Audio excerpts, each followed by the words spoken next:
जय हिंद दोस्तों, स्वागत है आप सभी का परीक्षण परिवार में। चलिए आज नया टॉपिक लाए हैं आप लोग के लिए, इंपॉर्टेंट है। देखेंगे आज का टॉपिक हमारा है शासन व्यवस्था और इसके साथ ही देखेंगे स्थानीय स्वशासन। स्थानीय स्वशासन बात करेंगे हम पंचायत की, ठीक है। चर्चा करेंगे, आपके सिलेबस में दिया हुआ है इस बारे में। हम देखेंगे स्थानीय निकाय कौन कौन से हैं, इसको भी समझेंगे। आज चलिए क्लियर करेंगे टॉपिक, ठीक है। शुरुआत करते हैं। कल सबसे पहले देखेंगे शासन व्यवस्था को देखेंगे। शासन के अंग हमारे भारत में शासन व्यवस्था की बात करें, प्रणाली शासन की, तो 3 स्तर पे है। कौन कौन सी? विधायिका है, कार्यपालिका है, न्यायपालिका है, ठीक है। चौथा स्तंभ आप मान सकते हैं प्रेस को, मीडिया वाले को, लेकिन ये 3 इंपॉर्टेंट होती है। ये 3 आपका समझ लीजिए शासन व्यवस्था में महत्वपूर्ण योगदान देता है। आप देखेंगे विधायिका कार्य जो होता है, अर्थात कानून बनाने वाली जो संस्था होती है उसको हम विधायिका कहते हैं, ठीक है। उसके बाद कार्यपालिका, कार्यपालिका जो है कानून के अनुसार शासन व्यवस्था चलाती है अपनी, ठीक है। जो कानून बनता है उसके अनुसार अपनी शासन व्यवस्था को चलाती है ये। और न्यायपालिका, अगर कानून के अनुसार कोई विवाद समाधान होता है तो उसके निवारण के लिए कार्य करती है क्या? न्यायपालिका आपकी, ठीक है। तो इंपॉर्टेंट है आपकी। ये 3 मुख्य अंग आपके किसके हैं? शासन के आपके, ठीक है। तो हम लोग देखते हैं हमारे प्राय जितने भी नेता होते हैं, लोग क्या इसमें आएंगे? कार्यपालिका में आएंगे, विधायिका में आएंगे, ठीक है। जज आप देखेंगे, सुप्रीम कोर्ट हो गया, आपका हाई कोर्ट हो गया, जिला न्यायालय हो गया, सब आपके न्यायपालिका में, ठीक है। ये सब सबकी एक दूसरे से क्या है, जुड़े हुए हैं, इसको समझना जरूरी रहता है। चलिए एक एक करके समझते हैं। बात करेंगे केंद्रीय कार्यपालिका की, ठीक है। केंद्रीय कार्यपालिका की बात करेंगे तो आप देखेंगे इसमें पहले राष्ट्रपति आपका आएगा, पहला ही आपका है राष्ट्रपति, ठीक है। तो राष्ट्रपति हम जानते हैं आपके संविधान में दिया हुआ है अनुच्छेद 52 में। आप देखेंगे राष्ट्रपति की चर्चा आपके संविधान में दिया हुआ है अनुच्छेद 52 में, ठीक है। इसमें आपका राष्ट्रपति का पूरा विवरण, ठीक है। इसमें क्या बात है, भारतीय संघ की कार्यपालिका शक्ति क्या है? राष्ट्रपति में निहित है आपकी, ठीक है। वह देश का प्रधान मुखिया होता है, ठीक है। राष्ट्रपति क्या होता है? देश का मुखिया, फर्स्ट, मतलब अगर नागरिक बात करें तो आपके राष्ट्रपति ही होते हैं भारत, ठीक है। भारत का राष्ट्रपति अप्रत्यक्ष रूप से एक निर्वाचक मंडल द्वारा क्या होता है? निर्वाचित होता है, जिसमें संसद के दोनों सदनों के निर्वाचित सदस्य, राज्य विधानसभाओं तथा संघ शासित क्षेत्रों के विधानसभाओं के निर्वाचित सदस्य भाग लेते हैं। इनके चुनाव में इनका जो चुनाव होता है वो अप्रत्यक्ष रूप से होता है, मतलब जनता द्वारा नहीं चुने जाते हैं। ये एकल संक्रमणी पद्धति जो होती है आपकी चुनाव वाली, उससे चुने जाते हैं, ठीक है। तो राष्ट्रपति के चुनाव के लिए जो अनुपातिक प्रतिनिधित्व की एकल संक्रमणी प्रणाली है उसके द्वारा चुना जाता है इनको, ठीक है। राष्ट्रपति के बारे में और देखेंगे तो राष्ट्रपति के कार्यकाल की बात करें तो 5 वर्ष है, ठीक है। विधायी शक्ति की बात करें तो विधायी क्षेत्र का प्रशासन करना, सदस्यों का मनोनयन करना, ठीक है। आप देखेंगे लोकसभा राज्यसभा में राष्ट्रपति द्वारा मनोनयन होते हैं, तो वो सब अध्यादेश जारी करना, ये सब शक्तियां इनको प्राप्त है। भारतीय संविधान के अनुच्छेद 61 में, इंपॉर्टेंट है 61, हम संविधान पढ़ चुके हैं, अनुच्छेद 61 में देखे थे कि अगर राष्ट्रपति द्वारा, ठीक है, संविधान का उल्लंघन करने पर उसके विरुद्ध क्या कर सकते हैं हम लोग? महाभियोग प्रक्रिया लगाकर उसे पद से हटा सकते हैं, ठीक है। तो राष्ट्रपति की महाभियोग किस पे लगता है? अनुच्छेद आपके 61 पे। आगे चर्चा करेंगे उपराष्ट्रपति। उपराष्ट्रपति अनुच्छेद बात करें तो कौन सा है? अनुच्छेद 63 आपका है। इसमें अनुच्छेद 63 उपराष्ट्रपति की चर्चा है, ठीक है। तो उपराष्ट्रपति की विशेषता क्या होती है? आपके राष्ट्रपति के बाद दूसरा नंबर आपका उपराष्ट्रपति का है, ठीक है। तो उपराष्ट्रपति आपके आपका राज्यसभा होता है, उसका पदेन सभापति होता है, ठीक है। उसका मेन मुखिया अगर कहें तो सभापति कौन रहेगा? उपराष्ट्रपति राज्यसभा का। उपराष्ट्रपति कार्यकाल समय 5 वर्ष इनका भी है। उपराष्ट्रपति राज्यसभा का सदस्य नहीं होता। देखिए सभापति तो बनता है राज्यसभा, लेकिन ये उसका सदस्य नहीं होता, बस चुना जाता है, अतः उसे मतदान का अधिकार नहीं होता। कोई मतदान होता है संसद, आप देखेंगे लोकसभा राज्यसभा में, तो उसके बीच अगर कोई मतदान करना है तो आपके उपराष्ट्रपति मतदान नहीं कर सकते, उनको अधिकार नहीं है। उपराष्ट्रपति का निर्वाचन जो होता है, संसद के दोनों सदन के निर्वाचन जो राष्ट्रपति द्वारा होता है, राष्ट्रपति का होता है, सेम वैसे ही इनका भी होता है, अनुपातिक प्रतिनिधित्व एकल संक्रमणी प्रणाली द्वारा, ठीक है। और राष्ट्रपति की अनुपस्थिति में इंपॉर्टेंट है कि राष्ट्रपति अगर अनुपस्थित है तो उनके क्या होता है? उनके अस्थायी रूप से, मतलब कि ये उपराष्ट्रपति अस्थायी रूप से अपने कर्तव्य को पूरा करने में अगर असमर्थ रहने की स्थिति में उपराष्ट्रपति उसके जगह पर आएंगे, ठीक है। अगर आपके राष्ट्रपति अनुपस्थित हैं, मतलब अस्थायी रूप से, मतलब वो कर्तव्य नहीं कर पा रहे हैं, तो उसमें आप देखेंगे तो उपराष्ट्रपति उनकी जगह लेके शासन को कर सकते हैं, शासन व्यवस्था। आगे चर्चा करें केंद्र विधायिका, ठीक है। तो केंद्र विधायिका में देखिए बात करेंगे, अब कार्यपालिका देख चुके तो विधायिका की बात करेंगे तो मंत्री परिषद, ठीक है, प्रधानमंत्री, मंत्री परिषद और प्रधानमंत्री, ठीक है। तो मंत्री परिषद में एक आपका प्रधानमंत्री होता है, अनुच्छेद 75 में आप देखेंगे 74-75 आपका मंत्री परिषद और प्रधानमंत्री संबंधित है, 74-75, ठीक है। तो इनके अनुसार क्या है? मंत्री होते हैं। मंत्री परिषद में 3 श्रेणियों में मंत्री होते हैं। कौन कौन से आप देखेंगे इसमें? कैबिनेट मंत्री भी होते हैं, ठीक है, राज्य मंत्री होते हैं, उप मंत्री होते हैं, 3 टाइप के मंत्री होते हैं आपके। बात करेंगे 91वें संविधान संशोधन द्वारा 2003 के द्वारा अनुच्छेद 164 में क्या है प्रावधान की केंद्र और राज्य मंत्री परिषद के सदस्यों के कुल सदस्य संख्या जो है वो 15% से अधिक नहीं होनी चाहिए, ठीक है। अगर हम बात करें केंद्र और राज्य मंत्री जो होंगे आपके, वो टोटल जो आपके सदस्य रहेंगे कुल सदस्य का 15% से ज्यादा नहीं होने चाहिए, ठीक है। मंत्रिमंडल प्रधानमंत्री और कैबिनेट स्तर के मंत्री शामिल होते हैं। जब मंत्रिमंडल की बात करेंगे हम तो प्रधानमंत्री जो आपके प्राइम मिनिस्टर होते हैं उनके साथ जो मंत्रीगण होते हैं आपके तमाम प्रकार के विभाग के वो सम्मिलित होते हैं। आगे हम चर्चा करेंगे भारत की संसद की, ठीक है। विधायिका हम बात करें संसद की तो भारत की संसद राष्ट्रपति, राज्यसभा तथा लोकसभा से मिलकर बनी है, ठीक है। अगर अनुच्छेद की बात करें तो अनुच्छेद आप देखेंगे 79 आपका क्या है संसद प्रावधान है, अनुच्छेद आपका 80 राज्यसभा और अनुच्छेद आपका 81 लोकसभा, ये आपके संविधान में इसका उल्लेख है, ठीक है। तो आप देखेंगे संसद के निम्न सदन को लोकसभा कहते हैं तथा उच्च सदन को क्या कहते हैं राज्यसभा कहते हैं, ठीक है, इंपॉर्टेंट। अब इसको एक एक करके देख लेते हैं। राज्यसभा की बात करें तो संविधान के अनुच्छेद देखिए लिखा है 80 के अनुसार राज्यसभा के सदस्यों की अधिकतम संख्या की बात करें तो 250 होंगे, ठीक है, 250। वर्तमान में देखेंगे तो वर्तमान में आपकी संख्या कितनी है 245 है, ठीक है। और 245 में आप देखेंगे तो 12 आपके कितना है 12 सदस्य आपके राष्ट्रपति द्वारा मनोनीत होते हैं, ठीक है।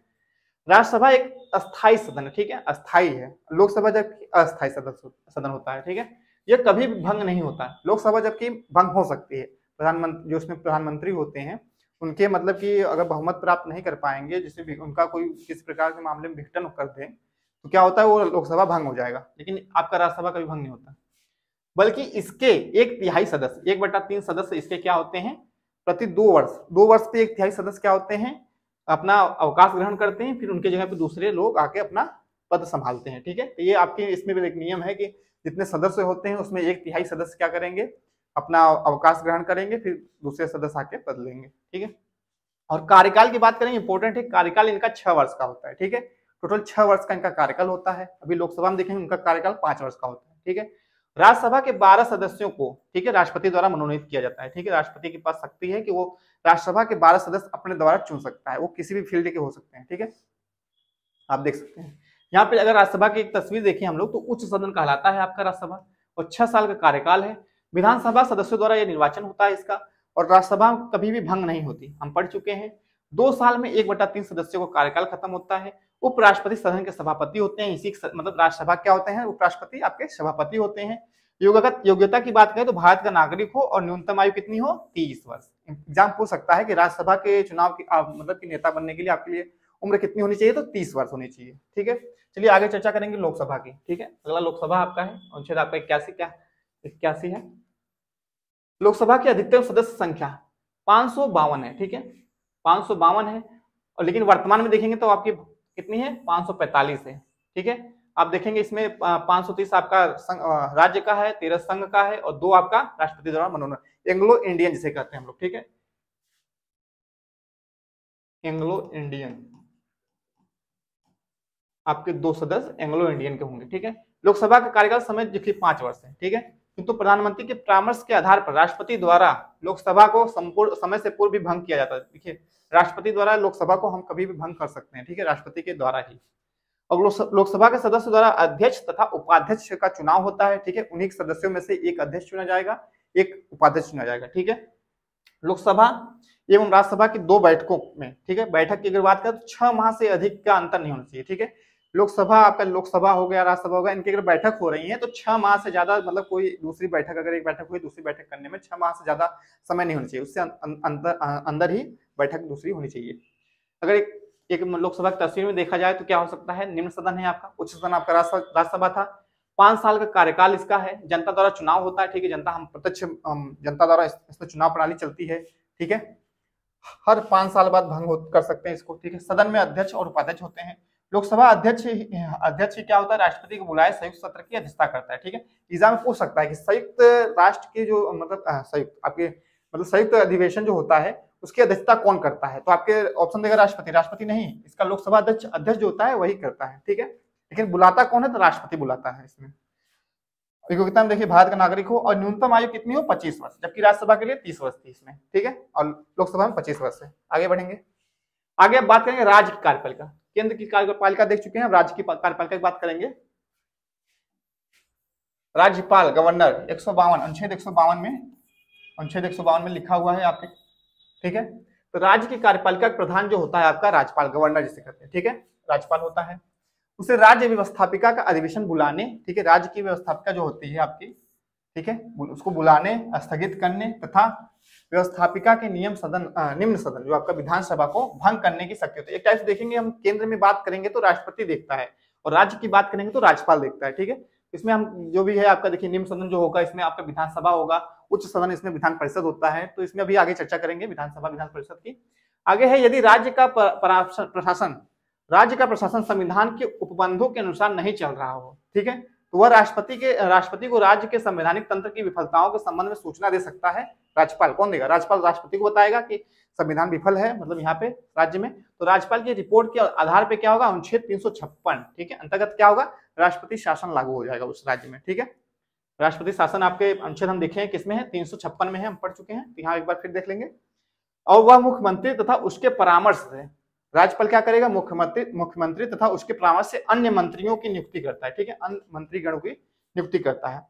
राज्यपाल की नियुक्ति की बात करें तो राष्ट्रपति द्वारा 5 वर्ष के लिए की जाती है, किंतु वह राष्ट्रपति के प्रसाद पर्यंत पद धारण करता है, ठीक है, राष्ट्रपति के प्रसाद पर्यंत ही वह पद धारण करेगा आपका राज्यपाल, ठीक है, इंपॉर्टेंट है।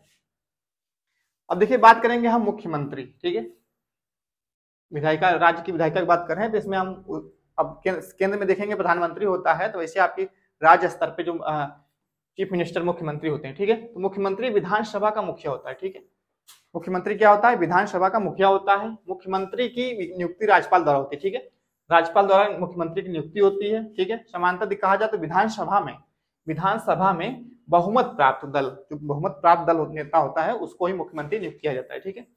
विधानसभा जो चुनाव होता है आपका 5 साल, हर 5 साल समय पे, तो उसमें जो बहुमत प्राप्त करता है तो उसमें से एक नेता आपका चुना जाएगा जिसको हम चीफ मिनिस्टर बना सकते हैं, ठीक है। आगे हम चर्चा करेंगे विधान परिषद और विधानसभा, ठीक है। विधान परिषद विधान परिषद देखेंगे 171 171 है, 170 इसका है, ठीक है, विधानसभा का अनुच्छेद में। राज्य के विधानमंडल के उच्च सदन, ठीक है, उच्च सदन को क्या कहते हैं, विधान परिषद कहते हैं। राज्य का है ये, हम जो केंद्र में देखे थे लोकसभा राज्यसभा है, लेकिन अब राज्य की बात आएगी तो विधान परिषद विधानसभा है, ठीक है। इसमें राज्य के विधानमंडल के उच्च सदन को, ठीक है, विधान परिषद कहा जाता है, ठीक है। विधान परिषद क्या है, एक अस्थायी सदन है। वर्तमान समय विधान परिषद में भारतीय संघ के केवल 7 राज्य, देखिए कौन कौन से, उत्तर प्रदेश आपका है, बिहार है, महाराष्ट्र है, कर्नाटक है, जम्मू कश्मीर, आंध्र प्रदेश तथा तेलंगाना, ठीक है, इसमें शामिल है। और विधान परिषद के सदस्यों का कार्यकाल का समय देखेंगे तो 6 वर्ष, जैसे राज्यसभा का कार्यकाल कितना था, 6 वर्ष, ऐसे विधान परिषद का भी कार्यकाल 6 वर्ष है। प्रत्येक 2 वर्ष 1/3 सदस्य, वही नियम इसमें भी है, 1/3 सदस्य क्या होंगे, अवकाश ग्रहण करेंगे और उनके स्थान पर नए सदस्य आ जाएंगे, ठीक है। ये आपका विधान परिषद की है बात। विधानसभा की बात करें तो विधानसभा राज्य के विधानमंडल का निम्न सदन होता है और विधानसभा के सदस्यों का निर्वाचन प्रत्यक्ष रूप से जो हम मतलब राज्य के मतदाता द्वारा चुना जाता है इनको, ठीक है, नागरिकों द्वारा। और राज्य की विधानसभा के सदस्यों की अधिकतम संख्या देखिए 500 से आपकी न्यूनतम कितनी होगी, 60, ठीक है, इंपॉर्टेंट है, 500 से 60 संख्या होती है। चलिए आगे हम बात करेंगे अब न्यायपालिका की, ठीक है। कार्यपालिका विधायिका देख चुके हैं, हम न्यायपालिका की बात करेंगे तो इसमें आपका जो आपके कोर्ट हैं, सुप्रीम कोर्ट, हाई कोर्ट, ये सब आएंगे, ठीक है। तो लिखिए लिखा है भारत का सर्वोच्च उच्चतम न्यायालय, आपका सुप्रीम कोर्ट की बात है, तो अनुच्छेद आपका 124 में, ठीक है, आर्टिकल 124 आपका है, ठीक है। तो भारत का सर्वोच्च न्यायालय की नई दिल्ली में, आपका जो सर्वोच्च न्यायालय कहाँ पे है, नई दिल्ली में है, ठीक है, नई दिल्ली में स्थित है आपका सुप्रीम कोर्ट। बात करें यह भारतीय संविधान का संरक्षक है, ठीक है, भारतीय संविधान का क्या है, इसको संरक्षक कह सकते हैं, ठीक है। सर्वोच्च न्यायालय के मुख्य न्यायाधीश एवं अन्य न्यायाधीशों की नियुक्ति कौन करता है, राष्ट्रपति करते हैं, ठीक है। सर्वोच्च न्यायालय के मुख्य न्यायाधीश जो होते हैं और अन्य न्यायाधीश, उनकी नियुक्ति कौन करता है, राष्ट्रपति करता है। सर्वोच्च न्यायालय मुख्य न्यायाधीश के अतिरिक्त कुल 30 न्यायाधीश और रहेंगे, ठीक है, मुख्य न्यायाधीश तो रहेंगे ही और अतिरिक्त कुल 30 न्यायाधीश और रहेंगे, ठीक है, टोटल 31। सर्वोच्च न्यायालय के न्यायाधीशों की सेवानिवृत्ति की आयु अगर पूछा जाए तो 65 वर्ष है, ठीक है, 65 वर्ष में रिटायर होंगे। इससे पूर्व वे राष्ट्रपति को संबोधित करके अपना त्यागपत्र दे सकते हैं, ठीक है। संविधान के अनुसार अगर बात करें सर्वोच्च और उच्चतम न्यायालय की कार्यवाही जो अधिकृत भाषा होगी केवल अंग्रेजी होगी, ठीक है। अगर सुप्रीम कोर्ट की आधिकारिक भाषा की बात करेंगे तो अंग्रेजी होती है, ठीक है, उनकी डिबेट। चलिए आगे देखेंगे, आगे हाई कोर्ट, ठीक है। हाई कोर्ट अनुच्छेद आपका 214, ठीक है, 214 है आपका। उच्च न्यायालय के न्यायाधीशों की नियुक्ति, राष्ट्रपति सर्वोच्च, ठीक है, न्यायालय के मुख्य न्यायाधीश संबंधित राज्य के राज्यपाल, ठीक है। आपके देखिए किसके कहने पर होता है उच्च न्यायालय के न्यायाधीशों की नियुक्ति? राष्ट्रपति के सर्वोच्च न्यायालय के मुख्य न्यायाधीश रहेंगे, सुप्रीम कोर्ट वाले, और संबंधित राज्य के राज्यपाल रहेंगे, ठीक है। उससे संबंधित राज्य के मुख्य न्यायाधीशों के परामर्श से भी कर सकते हैं आप, ठीक है। उच्च न्यायालय, आप हाई कोर्ट की बात कर रहे हैं, ठीक है। आप देखेंगे हाई कोर्ट आपके उत्तर प्रदेश में, अगर हाई कोर्ट पूछेगा तो इलाहाबाद में है आपका, ठीक है, मुख्यतः। तो चर्चा हमारी जो थी शासन व्यवस्था की समझ लिए हैं। अब बात करेंगे हम स्थानीय स्वशासन की। स्थानीय स्वशासन की चर्चा भी कर लेंगे, क्योंकि आपके टॉपिक में दिया है पंचायत संबंधित कुछ तथ्य फैक्ट हम यहाँ देख लेंगे। तो स्थानीय स्वशासन की बात करते हैं, ठीक है। तो ये राज्य सूची का विषय है आपका, ठीक है। राज्य सूची का विषय आपका है। जनक की बात करें तो सबसे पहले लॉर्ड रिपन, ठीक है, लॉर्ड रिपन 1880-1884 में स्थानीय स्वशासन की बात करी थी, ठीक है। ग्रामीण क्षेत्रों में पंचायती राज व शहरी क्षेत्रों में नगर निकाय, ठीक है। ग्रामीण क्षेत्र की बात करेगा तो पंचायती राज रहेगा, और शहरी क्षेत्र की बात करेगा तो नगर निकाय, ठीक है, ये स्थापना होगी 1919 के अधिनियम के द्वारा, ठीक है। स्थानीय स्वशासन आंशिक रूप से क्या है? राज्य सूची का विषय है, ठीक है, राज्य सूची का विषय है आपका 1919 के अधिनियम के द्वारा। बात करें 1935 के अधिनियम के द्वारा स्थानीय स्वशासन को पूर्ण रूप से क्या है? राज्य सूची के विषय में बना दिया गया था, ठीक। और Mahatma Gandhi My Picture of Free India नामक पुस्तक में, ठीक है, महात्मा गांधी ने My Picture of Free India नामक पुस्तक में गांधी जी ने क्या ग्राम स्वराज की बात की, ठीक है, ग्राम स्वराज की अवधारणा प्रस्तुत की थी सबसे पहले। चलिए आगे देखेंगे। अनुच्छेद 40 में, आपके संविधान में लिखा है अनुच्छेद 40, ठीक है, ग्राम पंचायतों का गठन, ठीक है, आपके नीति निर्देशक तत्व में है ये लिखा हुआ। गांधीवादी सिद्धांत की बात करें तो राज्य के नीति निर्देशक तत्व आपके जो है गांधीवादी सिद्धांत पर आधारित है। 1929 में राजस्थान के, ठीक है, इंपॉर्टेंट है, राजस्थान के बीकानेर प्रथम देशी रियासत थी, ठीक है, जिसने ग्राम पंचायत कानून लागू किया, ठीक है। ग्राम पंचायत कानून अपने यहाँ सर्वप्रथम कौन लागू किया? राजस्थान का बीकानेर, ठीक है, बीकानेर, और पंचायत को वैधानिक दर्जा भी दिया, ठीक है। अगर बात करें पंचायती राज का गठन की बात करेंगे तो आपका 2 अक्टूबर 1959, ठीक है, 2 अक्टूबर 1959 में पंचायती राज का गठन हुआ है, ठीक है। तत्कालीन प्रधानमंत्री जवाहरलाल नेहरू द्वारा नागौर जिले, ठीक है, राजस्थान का क्या है? नागौर जिला है आपका राजस्थान में, सर्वप्रथम देखेंगे यहीं पे आपका नागौर जिले में बगदरी गांव में क्या है? इसका उद्घाटन सर्वप्रथम पंचायती राज का गठन किया गया 2 अक्टूबर 1959 में। बात आगे करेंगे तो 11 अक्टूबर 1959, ठीक है, आंध्र प्रदेश आपका दूसरा था, ठीक है, दूसरे नंबर पे पंचायत में आपके गठन हुआ है। पंचायत का प्रथम चुनाव आप देखेंगे तो 1960 में हुआ था, पंचायत का प्रथम चुनाव का 1960 में हुआ था, ठीक है। तो पंचायतों संबंधित समितियां भी देख लेंगे हम लोग, समितियां जो बनी थी आपकी 2 स्तरीय 3 स्तरीय, इसको भी देख लेंगे। आप देखेंगे सामूहिक विकास कार्यक्रम, ठीक है, सामुदायिक विकास कार्यक्रम भी कह सकते हैं इसको। प्रारंभ इसका 2 अक्टूबर 1952 में हुआ था, ठीक है। प्रधानमंत्री उस समय आपके जवाहरलाल नेहरू द्वारा। उद्देश्य क्या था? जन सहभागिता में वृद्धि करना, ठीक है, इसका उद्देश्य था जन सहभागिता में वृद्धि करना। और इसमें पॉइंट एक इंपॉर्टेंट है, ग्रामीण विकास बात करेंगे तो नौकरशाही प्लस ग्रामीण, नौकरशाही तो रहेंगे भी, जिस आपके जो सिविल सरकारी दफ्तर वाले कर्मचारी जो रहेंगे, फिर ग्रामीण समुदाय भी इसमें जुड़े रहेंगे, ठीक है। ये योजना असफल रही थी आपकी, जो सामुदायिक विकास कार्यक्रम आया था। उसके बाद फिर समितियां बनने शुरू हुई। बलवंत राय मेहता समिति आपकी बनी 1956-1957, ठीक है। तो सिफारिश क्या थी? सामुदायिक विकास कार्यक्रम को समाप्त कर इसकी जगह पर क्या है? लोकतांत्रिक विकेंद्रीकरण करने, ठीक है, लोकतांत्रिक विकेंद्रीकरण करना, ठीक है, सबको मतलब प्रसारित करके एक तरह से सब काम करने के लिए सबको व्यवस्था देना अपनाया जाए, तथा लोकतांत्रिक विकेंद्रीकरण की स्थापना है तो त्रिस्तरीय, ठीक है, इंपॉर्टेंट है, त्रिस्तरीय पंचायती राज की स्थापना की जाए। बलवंत राय मेहता ने बताया था कि त्रिस्तरीय पंचायती राज की व्यवस्था करना, ठीक है। और त्रिस्तरीय पंचायती राज का स्तर राज्य स्तर पर कैसा रहेगा? तो ग्राम स्तर पर देखेंगे ग्राम पंचायत आपका रहेगा, ठीक है, खंड स्तर पर देखेंगे पंचायती समिति है आपका, जिला स्तर पे आपका जिला परिषद है, ठीक है। ये आपका इंपॉर्टेंट है। 3 स्तर पे आपके बलवंत राय मेहता समिति है, उसने बताया था। आगे और भी है, इसको देख लेंगे। अशोक मेहता समिति 1977, प्रधानमंत्री उसमें मुरारी देसाई आपके थे। इस समिति द्वारा द्विस्तरीय पंचायती राज की सिफारिश की गई थी, ठीक है। किस पे देखेंगे? तो ग्रामीण स्तर पे देखेंगे मंडल पंचायत कहते हैं, और जिला स्तर पे जिला परिषद, ठीक है, ये 2 स्तरीय था। उसके बाद बात करेंगे लक्ष्मीमल सिंघवी समिति, ठीक है, लक्ष्मीमल सिंघवी समिति, ये 1986-1987 में आई थी। और सिफारिश इसकी थी कि पंचायतों को संवैधानिक दर्जा प्रदान किया जाए, ठीक है, पंचायतों को क्या हुआ? संवैधानिक दर्जा प्रदान किया जाए, ठीक है। उसके बाद पीके थुंगन समिति आपकी है, थुंगन समिति पीके थुंगन 1988-1989 इसका डेट है। सिफारिश भी इसकी भी सेम थी, पंचायतों को क्या है? संवैधानिक राज्य का दर्जा प्रदान, ठीक है, संविधान में जोड़ा जाए। फिर आगे आपका संविधान में जोड़ दिया गया कब? 73वां संविधान संशोधन 1992 और 93, ठीक है। अब देखें पंचायतों को संविधान का दर्जा प्रदान किया गया और भाग देखिए 9 में रखा गया। 9 में अनुच्छेद 243 ए से 243 ओ तक है। आप देखेंगे आपके संविधान में अनुच्छेद 243 ए से 243 ओ तक आपका पंचायत का पूरा प्रावधान है।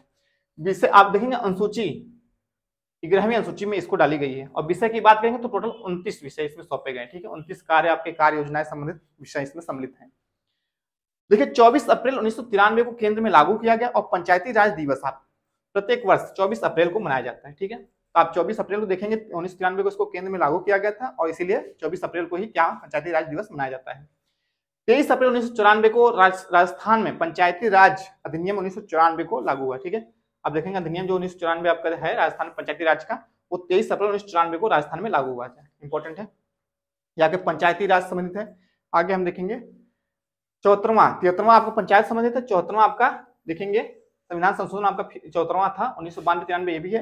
और ये नगर निकाय समिति, नगर पालिका, नगर परिषद, नगर निगम जो आपका है निकाय, इसमें इसे सम्मिलित था। संवैधानिक मान्यता प्रदान की गई और भाग 9A से भाग 9A में है अनुच्छेद का कितना है 243 पी से 243 जेड जी तक है। ठीक है, और विषय कितने हैं 18 विषय इसमें जोड़े गए थे। ठीक है, और बात करें तो 12वीं अनुसूची में जोड़ी गई। ठीक है, 11वीं अनुसूची में आपके पंचायत है तो 12वीं अनुसूची में नगर निकाय है। ठीक है, आपका इंपॉर्टेंट है। ये भी आप देखेंगे 3 स्तर पे इसमें कार्य होते हैं। आप देखेंगे नगर पंचायत आपका एक है, नगर पंचायत।